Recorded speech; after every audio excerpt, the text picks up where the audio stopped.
Thank you, Ladona. And I hope that my part will be very beneficial for everyone.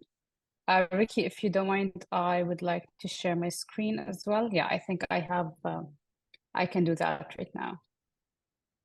Um, okay, so let me start by telling you a bit about what I'm going to be saying and sharing today. I'd like to share tips and techniques from my training experience to facilitate diplomatic dialogue and civility with respect, of course. I would like to discuss how us trainers can create a supportive learning environment that encourages participants to engage in constructive conversations, drawing from my experience in guiding diplomatic courses, of course. And I'm sure many of our attendees and our ladies who are running the whole conference do deliver trainings and workshops on protocol, etiquette, and diplomacy. So as Pat said, I wouldn't add much about introducing myself, but I just want to say that I do have master's degree in leadership and HRM. So my life started with human resources, and then I entered the training field, and then I became certified etiquette and protocol expert.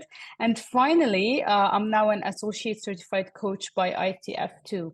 So I'm spending all my professional life in delivering trainings and workshops and making sure that people are more polished both on the outside and the inside. I do deliver trainings in the UAE and in the Gulf region as well.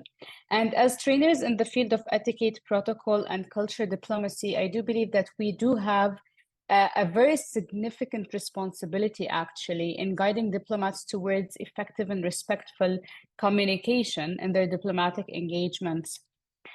Before we delve into my speech or into my part, I'd like to take a moment to talk about the kind of participants who attend the workshops and trainings I deliver, just to give you a clearer idea.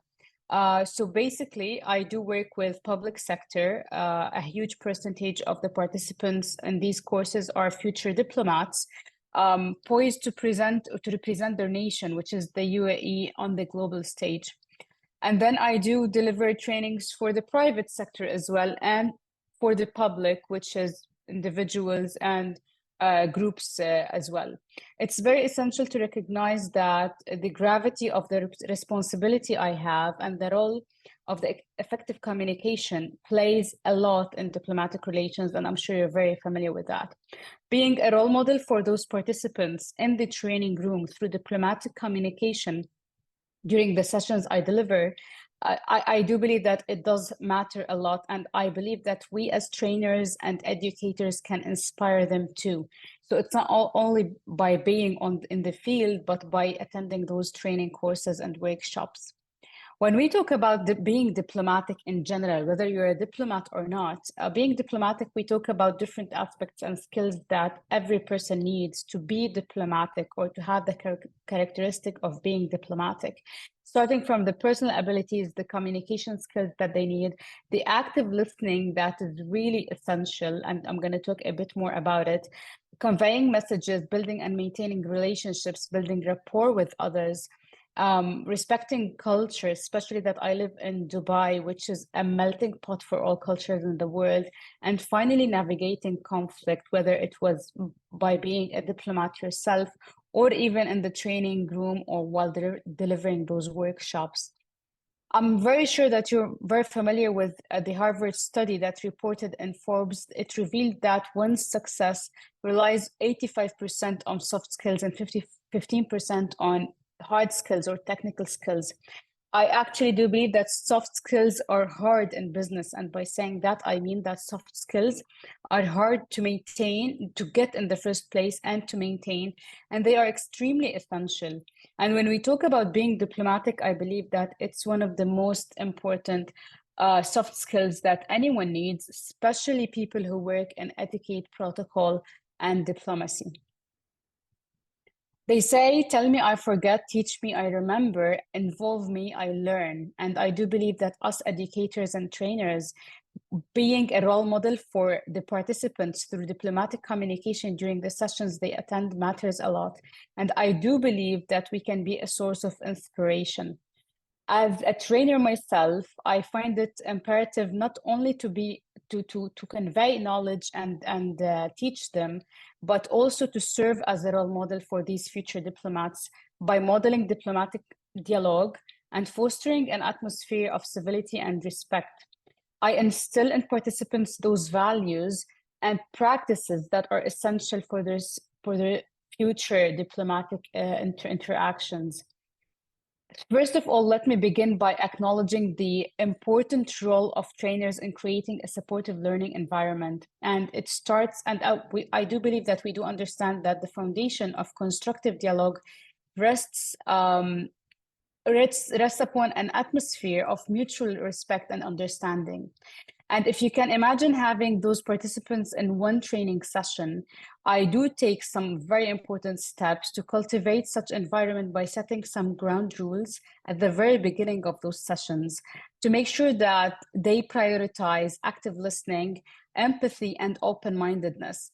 So when we say active listening, it's very important to understand that it's not only hearing what others say, whether it was the trainer himself or herself or other participants, but listening to understand rather than to reply and to comment and to add, let's say, your own opinion or points.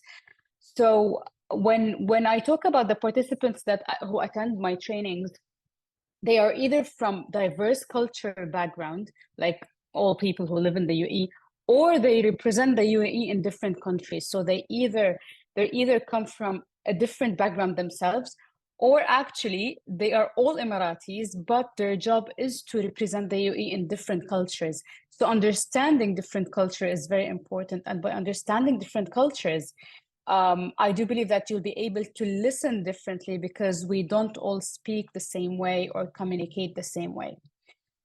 In a recent training course, actually, I was delivering to a group of country managers. They were all Emiratis, but they represent the Emirati company they work for in different countries. I initiated the session, or I started the session by an icebreaker activity, through which I encouraged the participants to share personal anecdotes about instances that happened with them where they felt truly heard and understood, and other instances where they actually felt they were misunderstood. By using such activities for icebreaker at the beginning of any session, even if people come from the same background, it does help them to establish some rapport between them and to set a positive tone for the session that we're about to start. It does help them to listen to each other, understand that despite the fact that they come from this similar background, they do have to adapt to different cultures because they are representing their company in different countries around the world. And I'm talking about one of the biggest companies in the UAE, actually. And it does help them to find the balance between presenting their national identity as representatives or ambassadors of the UAE, and at the same time respect the host culture, the country that that is hosting them whenever they are out on duty. From there, I'd like to talk a bit more about active listening and how important it is in diplomatic conversations, especially by keeping civility and respect while we communicate. Active listening lies at the heart of effective diplomatic dialogue, and this is a sentence that I really believe in.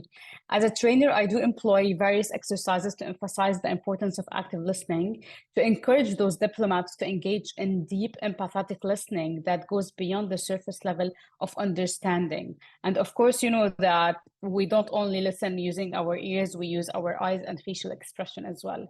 For example, I often utilize role-playing scenarios wherever participants are tasked with assuming different diplomatic roles and engaging in simulated negotiations. Through such exercises at the trainings and workshops, participants do gain firsthand experience in the art of active listening, and they learn to navigate complex diplomatic interactions with empathy and understanding at the same time. And when I talk about active listening, which is a concept I'm sure all of you're familiar with already, I don't only refer to training and teaching the participants how to listen actively, but even practicing it in front of them. So when I do listen to them, I make sure that I am using body language, facial expression, and of course, the listening that we all do. So practicing that in front of them, whenever there is an interaction between myself as a trainer and the participant, it sets a role model that they can follow and learn from. And while their opinions might not be aligned with mine, or while they might have an opinion that is actually opposite of mine, I make sure that they do understand that it's crucial to be diplomatic in conveying a message while respecting the other opinion, even if we're not aligned or even if we don't share the same opinion. Cultural differences is another thing that I highlight in all trainings I deliver. I never have a training on protocol and diplomacy without having a module on cultural awareness and cultural differences. And I do believe that it's very important in diplomatic interactions. It does present both challenges and opportunities in my training sessions, and I never shy away from addressing those differences, even if people come from a similar background. As I said, we do live in a country where 10% of the population is Emirati. They are the native people of the country, and 90% come from all the nationalities in the world. So understanding others' cultures and respecting them is a characteristic that they actually need on their day-to-day interactions, not only by being diplomats or by working in the protocol field. By providing insights into culture and offering practical strategies for navigating cross-cultural interactions, we make sure that they understand others and deal with culture differences with sensitivities. And through those trainings, we equip diplomats with the tools that they need to bridge cultural divides and foster genuine connections with people. For instance, during a recent training session I was delivering, we did invite a guest speaker from a totally different cultural background, just to share some perspective on the effective cross-cultural communication. And by getting guest speakers, that's another way to add to the training sessions and workshops that we deliver as trainers. So when we talk about cultural differences, it's very important to understand how important it is actually to explain to those participants that people do come from different backgrounds and they do have different perspectives of the world and they do look at the world differently. So from one side, I do understand that those participants are from different backgrounds and the way they view different matters is not the same. The way they communicate is not the same. The way they perceive information and knowledge is not the same. Hence, I always use this model that you can see on the slides here that explain to people or to participants in my courses specifically the importance of culture as a vital element at the workplace, and that people from different cultures have different views of the world. It does help them to communicate differently with different groups, and it results actually in a more diplomatic, civilized workplace. One of the main tools I use is the one that you can see on the screen here, and I do understand that by explaining to them the graph in front of us, it does illustrate the three colors of the worldview.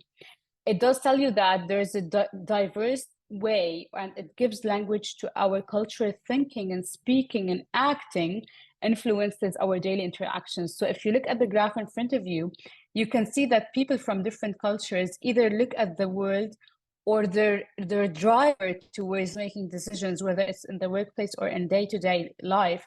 Either it's honor and shame, innocence and guilt, or power and fear. So some people do things that brings them honor and avoid whatever brings them shame. Others do things that are right and avoid wrong. And others, they do whatever brings them power and influence and avoid fear. So understanding that people coming from different ways and perspectives help people understand that to be diplomatic with one person is different from being diplomatic from another person based on their perception. Actually, there is no one size that fits all in diplomacy. Finally, the last point that I want to highlight is conflict and navigating conflict. I do believe that conflict is unavoidable in any human interaction, and diplomatic dialogue is no exception of that. The same is applicable in the training room during the sessions I deliver, where conflict can be managed constructively by diplomacy and tact, of course.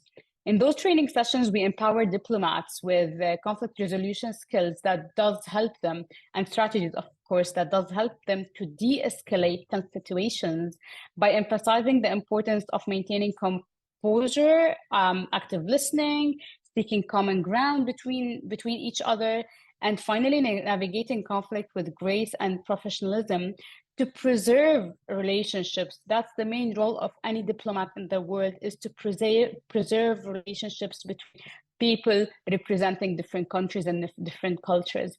For example, we often use case studies, of course, of successful diplomatic negotiations that already happened in the past, and we go through how those negotiations were resolved using dialogue and compromising, highlighting the importance of diplomatic skills, of course. And whenever applicable, I actually make sure to use not only past situations, but current situations or expected situations, such as when I was preparing the protocol and guest relations team for COP28, which was held in November, December in Dubai, in Abu Dhabi.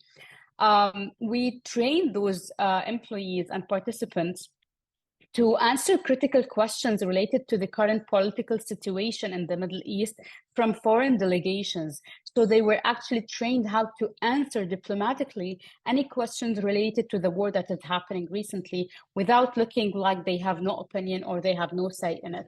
So by going through that and by going through debrief sessions with the participants and giving them some feedback mechanisms, we do identify areas for improvement and offer personalized guidance for the participants to make sure that they are able to answer such questions by looking professional and sounding like a very diplomatic person who knows what they're talking about.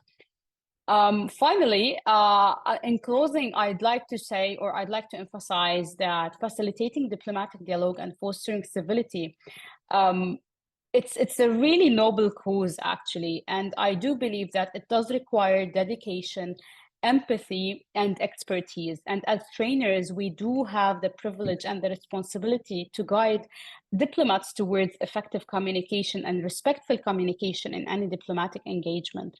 I believe that being a role model as an educator and as a trainer is a starting point, and by creative, supportive learning environments, we do help them to navigate by and emphasize by active listening, navigating cultural differences with sensitivity, integrating protocol. I'm sure many speakers talked about protocol and its importance in the diplomatic field.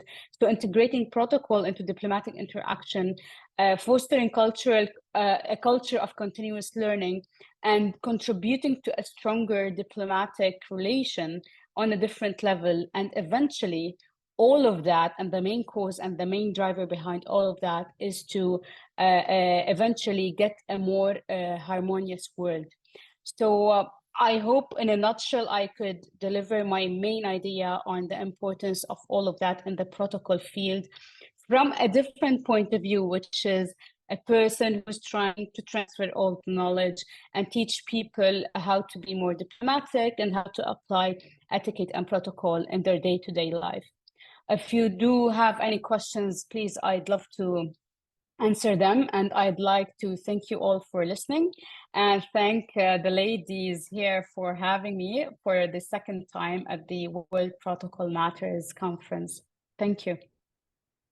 Thank you so much, Israa, and I'm hoping that you're going to stay with us for next year as well, on a real stage, not a virtual stage, but on a real stage in person. And finally, we can meet in person. Thank you so much for being here with us and accepting our invitation.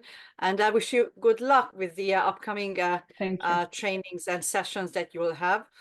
Thank you very much. And I do encourage everyone to submit the questions in writing. And Israa, if you have time, please stay with us a little longer and read back the feedbacks and questions. And once again, thank you so much for being with us again. You are a regular speaker now. Thank you so much. Thank you. It's my pleasure. Thank you very much.